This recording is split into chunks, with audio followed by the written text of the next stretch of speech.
No, you wait a minute. I give you 11 fucking years of my life and you come in here and tell me that you're leaving me for a white woman? Would it be better if she were black? No, it'd be better if you were black. Thank you, Bernie, for making this easier for me. Bitch, I will murder you.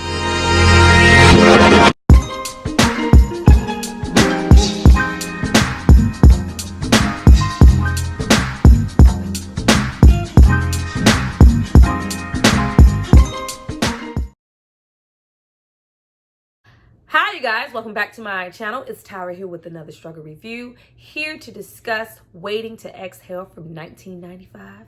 Hold on. Do it with me. Now, this movie stars so many beautiful, classy, well-known, iconic black women. Whitney Houston, Angela Bassett, Lela Rochon, Loretta Devine. Before I get into why this movie, you know how we get all of those, women movies, you always have, 4 women and they all on, from different walks of life. Why this is the fucking blueprint for that? I need you guys to drop down and subscribe to my channel and like this video. I'm going to give you guys a moment to do that, and then we're going to come back and discuss all things. I hope he's not watching me walk away. He's watching who?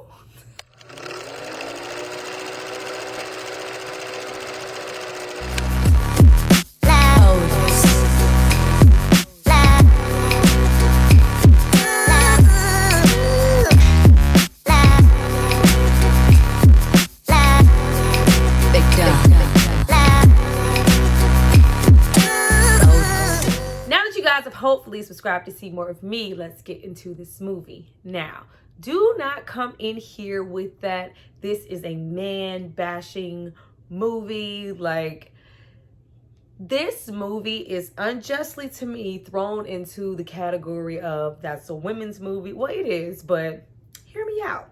This is a bashing movie. There's nothing here for anybody who's not a strong, black, scorned, angry ass black woman. No, there is so much more being said in this movie and so much depth here that it just doesn't get credit for, because on the surface it just looks like people are angry, setting shit on fire, cursing people out, getting cheated on, which it is a whole lot of that. But there is so much more here. The core to this movie is us meeting these 4 women and them not knowing who they are outside of a man, whether it's their son, their husband, their, little significant other, their little whatever. Like, I don't know who I am outside of that. I don't know who I am if I don't have a man. There is such a need for desperation here for each of these women to have a man. And when they don't, or things go astray to where they just no longer have a man or a husband, they don't know what to do because they don't know who they are as self. This movie is about self, about knowing yourself as a woman and being able to be content with yourself. And we see, we go on this journey with these women from the current New Year's Day all the way to that following New Year's. And we see, where they were in the beginning of the movie versus where they are now. That's what's going on here. It's about loving yourself, knowing yourself, sister. That's what this is about. Now, if we had to fuck up a couple of brothers along the way to get to that, so be it. Getting into this movie is based on a book by Miss Terry McMillan. Y'all remember when Terry McMillan was everything and we got, a movie for Desperate Acts, and how Stella, what you doing sitting there when you know you need some sun, Stella? When we got how Stella got her groove back with Winston, she was everything. But this is, adapted from one of her books. And this is also directed by Forest Whitaker. And he did a great job. Like, oh my goodness, getting into the movie and just the look of it and us having that Phoenix, Arizona atmosphere and that backdrop for everything here. I don't care how many times I watch this. To this day, just looking at this film just makes you want to just go to Arizona. Everything looks so beautiful. The skies, the background, let's get into these women. Every woman here, our leads, our Whitney Houston, our Lela Rochon, Loretta Devine, our Angela Bassett, They look so beautiful in this movie. As far as all of them are concerned, with them being so beautiful, this is probably the most beautiful I felt like they looked 24/7. But just as a whole, I feel like they never look better than they do in this film. They look so awesome. Everybody's hair, real hair, looks fucking good. Everybody's complexion, their makeup, the wardrobe here, everything looks really good. Now, getting into the movie, as soon as we are introduced to all four of these women, you can tell that this is the blueprint. Now, before we had Girlfriends, Sex in the City, shows like Sister, this was the first thing. And I feel like this movie in particular is why when we see, you know, hell, even the new show, We're in the World, when you see women, you always see, you know, four different ones with four different personalities, might be from four different walks of life. Like, I feel like this was the blueprint and does not get credit. There was none of that. Whatever, y'all following the formula. But we are introduced to Savannah first, portrayed by Miss Whitney Houston. Now, this is my favorite role from her as far as, you know, acting. And I love here that, you know, she doesn't do any singing here because, you know, The Bodyguard, fabulous, but she's singing. A Preacher's Wife, she's singing. There's so much focus, you know, on her voice and all that beauty. Here, she's just Whitney Houston, the actress. And we get into the desperation of it all. Now, if this movie lacks nothing, there is a sense of desperation because you know what? None of us have a man. Oh my goodness. Going back to watch this, it's just like, damn, sis. But you are introduced to her, and you know, of course, it's New Year's because we're following these women from New Year's, and she just, you know, like, I'm going into another year without a man, as well as her friend Robin. And I never paid attention to how much their stories and, you know, their arcs as far as men kind of mirror each other. But you have her, you know, going on this blind date, and it's not working out so well. And, you know, Kenya Moore shows up to fuck that shit up. Now, with all of this going on, oh my goodness, we have the soundtrack to life. Talk about an album I revisit. The Wait and Exhale soundtrack gets much play at my house. Like, oh my goodness, Babyface did his thing. We have, you know, of course, Brandy, TLC, SWV, Tony Braxton, Mary J. Everybody is here on this album. Everybody. Go back. Like, as soon like the music like pulls you in, like, you know, as soon as it comes on and Savannah's driving in that car and you hear Way You by Shantae Moore. Ooh, hot. But we, you know, leave that situation. I love that little thing she says, you know, what they're best at is convincing us that we should feel desperate. Thank God I don't fall for that shit. You sure, Savannah? You sure? Just giving a little desperado. Now, it's at this point that we get into Miss Bernadine. Y'all, Angela Bassett. Like, people go in on this scene. Now, when I say people, I mean men. Like, what did y'all expect her to do? Like, do you like just going back to watch this and seeing how he came at her? How dare you? The audacity for you to come in to our home and tell me, did not even tell me outright, like, you know, how would you feel if we, you know, we didn't go to the party? Oh, crush. Like, what you got planned, boo? Yeah, I'm leaving you for her. But don't worry, I'll take care of my kids. What? What? 11 years and this is what we're doing? Oh my goodness. You see a part of her just sink. Say what you want about this movie and what, you know, the representation is or whatever, but there is nobody from any walks of life, male or female, that can't relate to something in this movie as far as, I know that woman, I've been there, I know a dude like that, I've been him. There is something to relate to here. So when you see, you know, her kind of sink, and it's just like, as well as, you know, you have that desperation from Savannah, like, I'm coming into another year without a man. You know, my husband is leaving me. Who am I without my husband? And, you know, me taking care of my kids. That's, you know, the fear of starting over. Like, everybody has been here. So when we get to, you know, situations later on, they're completely understood. Don't come in here and approach me like that. Like, no fucks. Fuck you, nigga from Soul Food. Oh, you fucking Faith. You know, Faith, fuck my husband. Fuck Faith, and then you come in here and do this? Get out my face, sir. And then we get into Miss Lela Rochon, aka Robin, her and her beautiful self. And it's at that point, like, I was watching this. I hadn't watched this in a while, and I was like, damn, her and Whitney Houston pretty much have the same exact story. If you take away, you know, Robin's aspect, you know, just for feeling like, you know, she's looking for, you know, financially well men. She likes a pretty face. She likes big, you know what I'm saying? Other than that, they're, you know, them dealing with their inner complexes of, you know, me not having a man, I'm bringing in this year without a man. It's pretty much the same. And then we get into Gloria. Loretta Devine, I love it, and her son here, played by a little young Donald Faison.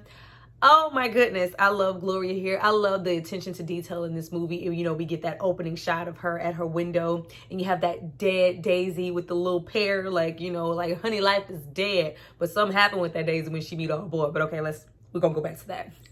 But we get into a person we know. A person, you know, we might have been at once upon a time, depending on if you have children or not. Especially, you know, in her aspect, it's pretty strong because she has a son. And it's very clear that she has replaced, you know, her companionship and, you know, the male love in her life with her son. So that entails, you know, her kind of trying to dictate what he's doing, how he's doing it, even though, you know, he's about to go to college, you know, be independent. It's even so heavy that she wants to have him, you know, not join this music group and kind of stifle him, because it's just like, you know, who am I without my son? Who's going to love me if my son isn't here? And she's replaced, you know, that loving male husband-like companionship with her son, and it's stifling their relationship.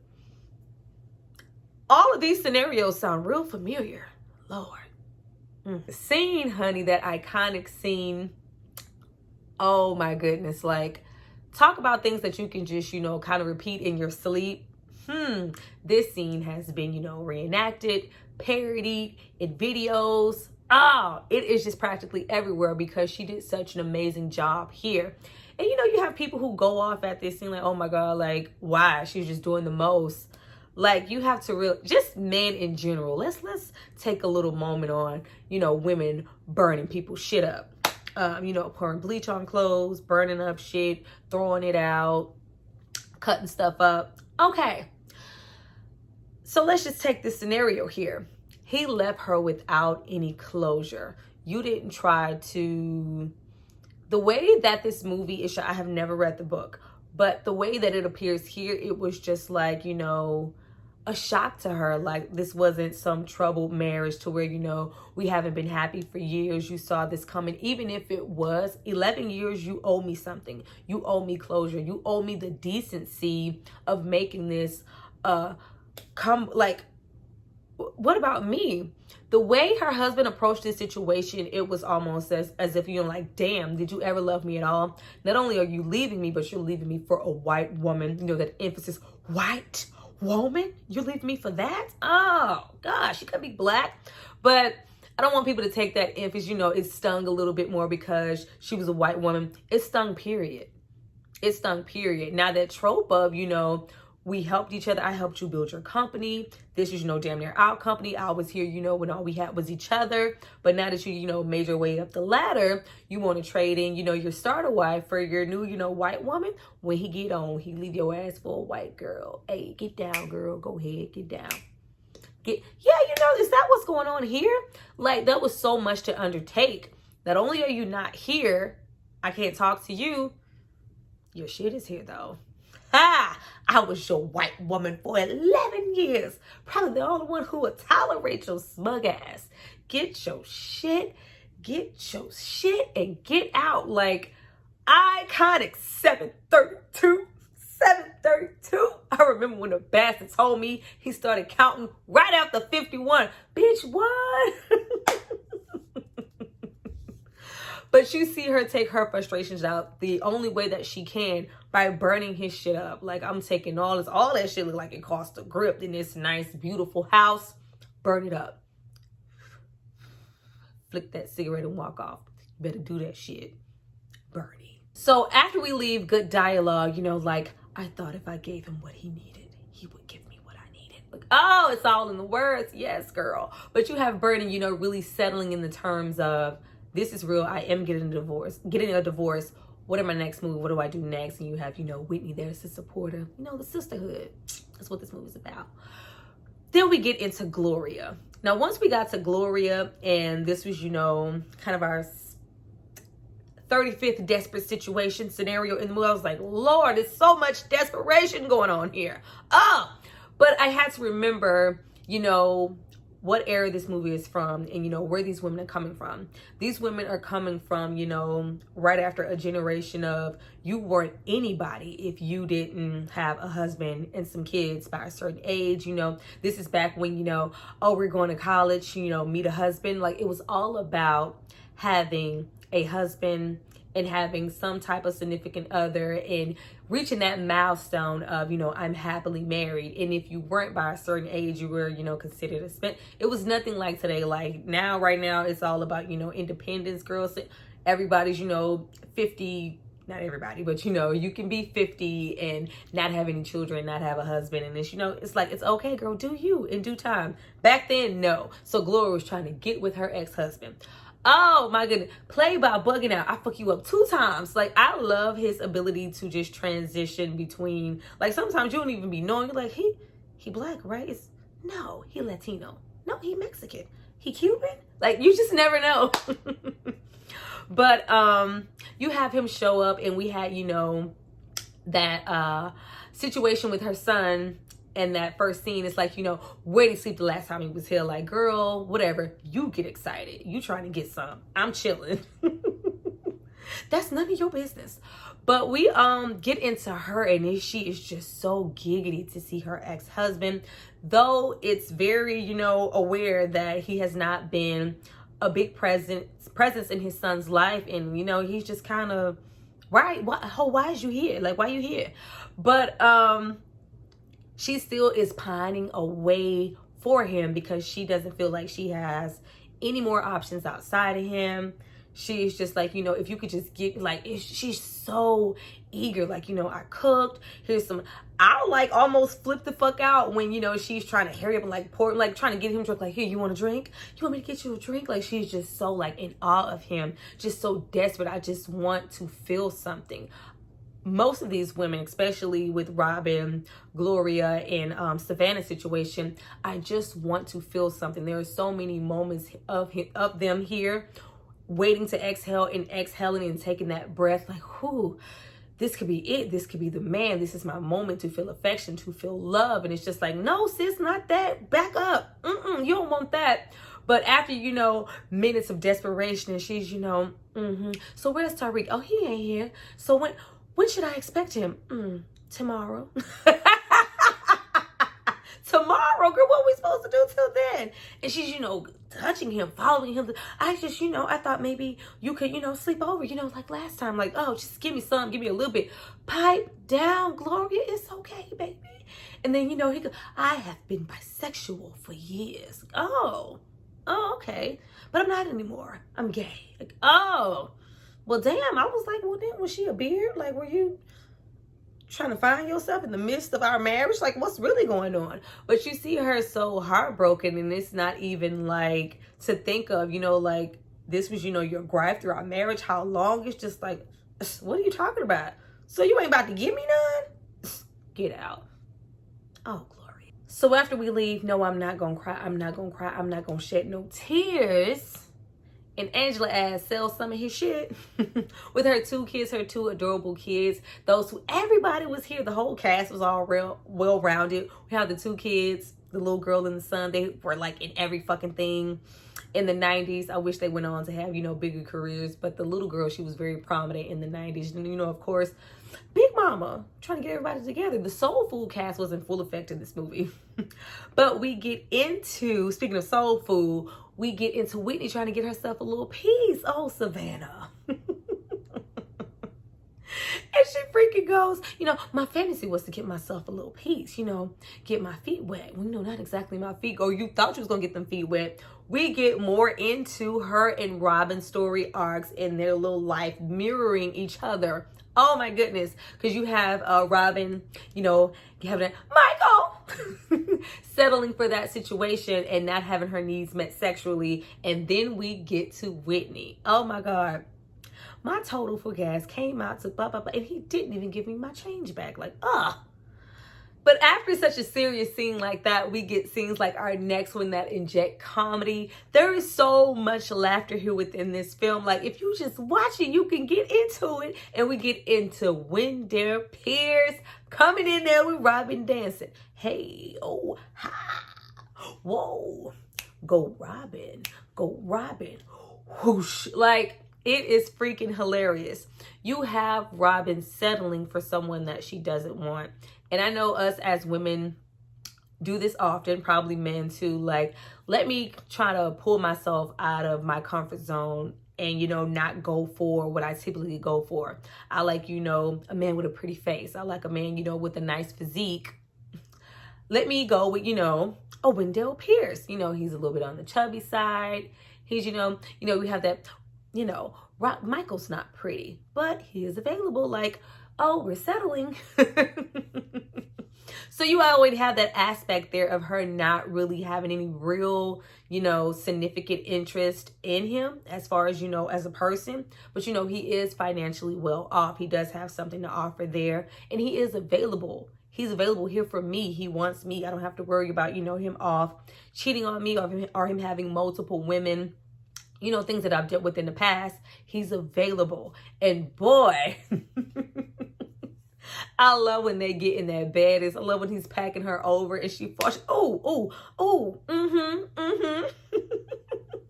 Then we get to that iconic sex scene. I love it. It's so funny all the way from him putting on the rubber. She's like, you need some, I got it. Oh. It's like, damn, I didn't even get to see what he was packing. Like, I can't stand it. Don't be trying to come in my bedroom and then be discreet about you putting your little condom on, sir. Whip it out. Let us see what's going on down there. But, you know, we have that that lack of fulfillment sexually. And it's just like, damn, I'm already kind of settling, you know, down. You know what I'm checking for physically. Then he's, woo, whoosh. What the hell you mean, whoosh? What did you do? Does he think he just did something here? Shit, I could have had a V8. But, you know, you have that, yeah. Say my name. Michael. Say my name. Michael! I love it when you call me Big Papa. Oh, yeah, Big Papa. Trying to sell it. You're like, oh, you ain't doing nothing. But, you know, I'm feeling generous. Let me be nice. Oh, yeah. Ooh, yeah. Ow. But then you have, you know, Michael it's just like, oh, I'm not interested in him, you know, interested in him physically. And he clearly didn't just satisfy me in the bedroom. But, you know, Michael is feeling himself. Got him a little... like, oh, I'm feeling good. Let me start selling these dreams, honey. It's, you know, telling her what she wants to hear, what everyone wants to hear. You know, I'm here for you. I'm going to take care of you. I can give you all of that and more. You know, it's about believing in me. I think I found it, Robert. You ain't found nothing. You got you some. And started running your mouth. Swoosh. Woo. Get your ass out of here. Woo. Let me say, woo.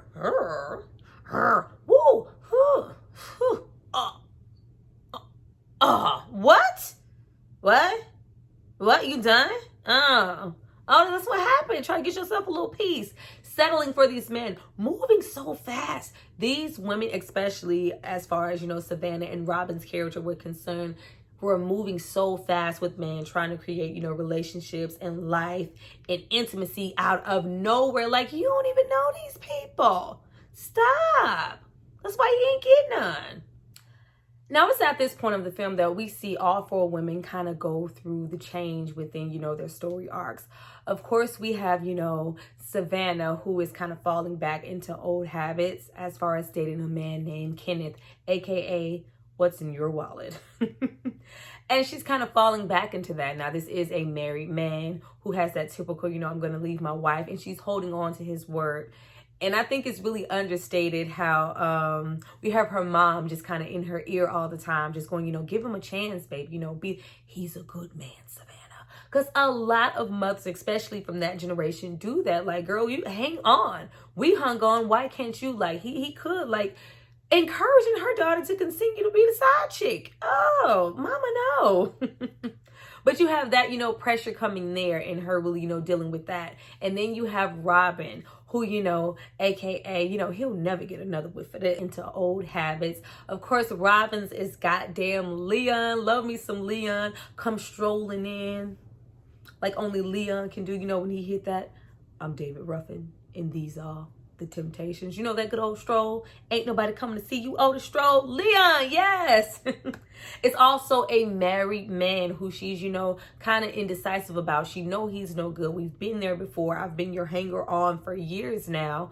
And, I'm not trying to be, going tit for tat between you and your wife and your children. I want to be done with that. At which we are introduced to, AKA Bubba Gump. Oh my goodness. Like, for his role in this film to be so small, it's such a standout here. I absolutely love it when we going, that shit turns me. Woo!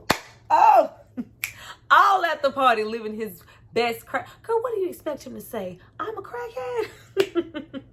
But it's just like, once again, moving so fast. I've only known Troy for 3 days, but I already feel close to him. Girl, what? And you see he clearly, has a drug problem. And, he's not really attentive. Like, he's spacey, girl. He out of it. But then we push all of that by the wayside just because after 3 days, he wants you to meet his mother. Desperate. Oh, Lord, this movie. And then, of course, we have Gloria, who has quite a different story arc because, hers is involving her son and him wanting to go off and do his own thing and get ready to go to school. We have our neighbor, Gregory Hines, move in across the street.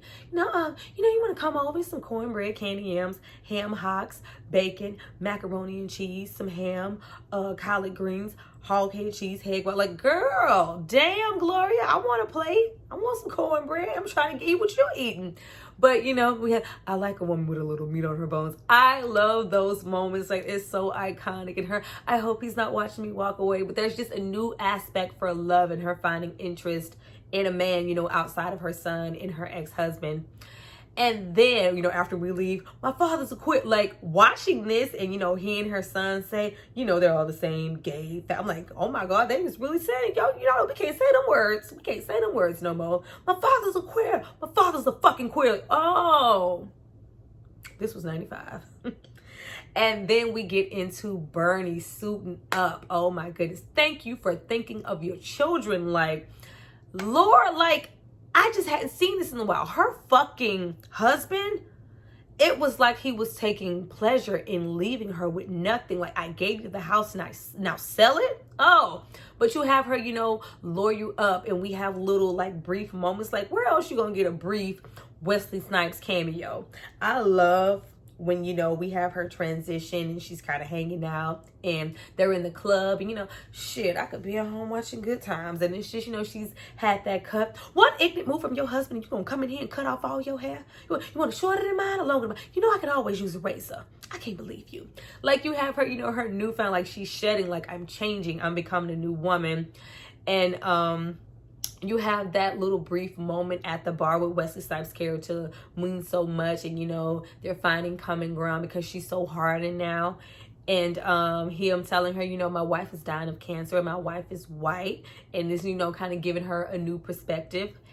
And I love that scene because you can tell, there is some, attraction there, and they could have if they wanted to, but they chose to give each other intimacy in another way. And you see that sun come up on their body and they're fully clothed, sleep in the bed. Oh, it was beautiful. Then, of course, we can't leave without have a fruit bowl, tramp. What have you done with this man in 3 days besides fuck him? So now he wants to take you home to meet his mama? A barbecue, girl? Please. I know, I wanted to call and cancel, but I can't seem to find my wallet anywhere. Oh, that really surprises me, Robin. What? You think he stole it? Oh, just ditzy. But you have her, find some common sense to go, yeah, this isn't working. You're showing up late. You're drunk. It's a serious scene, but it's so funny. She's like, I don't like this. What's wrong? Don't know how to treat you. Then you wonder why we go out with white women. Absolutely love it. A white woman can have your sorry ass. You raggedy bitch. You be more careful who you pick up in grocery stores next time. Troy, a white woman can have your sorry ass. Forget you. Forget you. Love it. Bye. So after we leave, intimate scenes like Forever Kissing You with Faith Evans. Boy, that fucking soundtrack was pulling me along. Love it. And you have her, really giving into that intimacy with this married man with Allstate.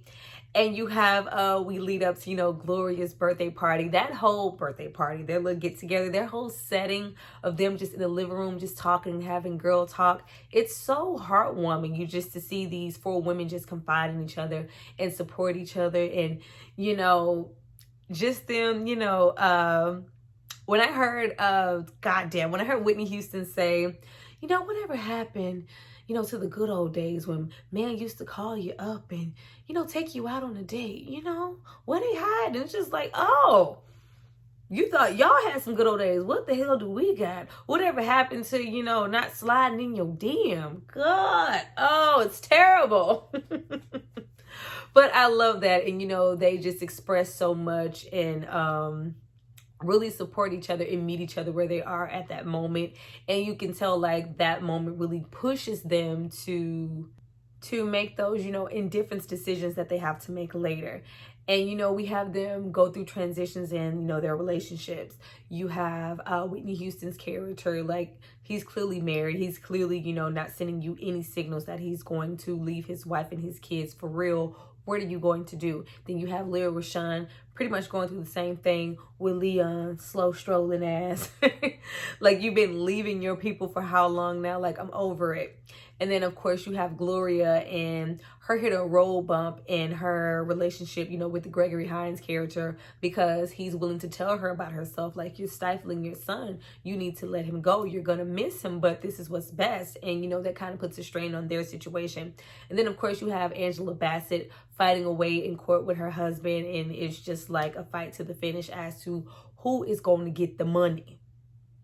But of course, we end off with these women pretty much getting what they always wanted and them finding themselves outside of having a man or just having a man. Like, it's more to life than that. I'm still a whole person without one. And you have, Savannah, I see you and I see the scum of the fucking earth. You didn't have all that mouth when you were blowing my fucking brains out. Now, dude, shut up, Allstate. But you have her really, realize, this isn't going to work. Even to the dismay of her mom, just call, Mom, why don't you fucking marry him then? Like, I love that, I didn't mean to disrespect you, but I meant what I said about my life. Oh, girl, how many times have I said that to my mama? But I love that. And then, of course, you have Lela Rochon character, Robin, and, she has that brief conversation with Savannah when she's indecisive about, her decision. And, she has that speech about, the baby and the abortion. Sorry, I've never been on Oprah. I love that scene. And, it's such a beautiful moment as to say, this situation is bigger than me. I'm pregnant now and this man doesn't even want to be with me. I'm some, so kind of like some jump off situation. We're just meeting at night. You come and see me. I'm at your leisure. Like, nah, this ain't gonna work. You have Angela Bassett character, who wins her case and, kind of have an amicable situation with the husband. The ex-husband's like, yeah, just took all your money. Whoa, girl, did you hear that? Oh, girl, we set for life. Wow, you know what I'm saying? Love that, and her have some closure outside of that as to go, not only financially am I going to be all right, but I'm going to get past this. You gone, with your woman. And then you have Gloria. I really love her situation and her admitting to herself, I have stifled my son. I have made him, more than what I should have. I have, pretty much turned him into my husband. And it was so horrible of me to do that to him. And, you've seen that she's kind of shut Gregory Hines' character out. And when he says, I'm here for you and I understand and I love you. And it's just, a lot for her to accept that. Like, I haven't heard that in so long, especially coming from someone who wasn't my son. And they have that, I'm like, all right, Loretta got a man. And then you have, them transition so much further than, where they were when the movie started. Like, it's so flawlessly done, and them going through that year, it's really beautiful. Even with Leia's character, you know, I'm keeping it. Like, do what you do best. Disappear. I'm gonna be okay. We don't need you. Oh, girl, say that shit. But I love it. You know, of course, we close out with the countdown, and then by the count on me, slow motion. Thick and thin, a friendship I would never do the bump. When you are weak, I will. You know, beautiful. I can see. I love that moment. Even the little ride. You know, something's telling me it might be you. Love it. All in my life. Oh, Lord, Whitney. Why, Whitney? But it's such a beautiful moment, such a beautiful film. Absolutely loved it. And if you watch it the way that you should watch it, you know, with a positive eye, don't go in looking for bashing. You see those bonds happen. You see, you know, those stages that they go through as women, and the progress that they make throughout the film, and that big change, along with all this comedy coming at us. How could you not like it? How could you not enjoy this film? This film is a good time. Watch it. So you guys, that was my review for Waiting to Exhale. I hope you guys enjoyed it. I had not seen this film in a while. I know it verbatim, so it's not something that I just jump back to go and watch all the time. But this has been my first time watching it, you know, with my reviewer eye and looking for special things. And I did notice some things that I hadn't seen before. Really how desperate these women were. Like, I don't know how I missed the desperado. Like, Lord. But, you know, I did understand the film and what was going on nonetheless. And I did enjoy it. It's still a good time. It's still, you know, forever relatable. Like, oh, us and our problems, right? But, you know, drop down and discuss how you feel about this film. When is your first time watching this film? And how often do you go back and watch it? Let's just get the conversation going about Gloria, Savannah, Robin, and Bernie. I'll see you guys next time. Bye.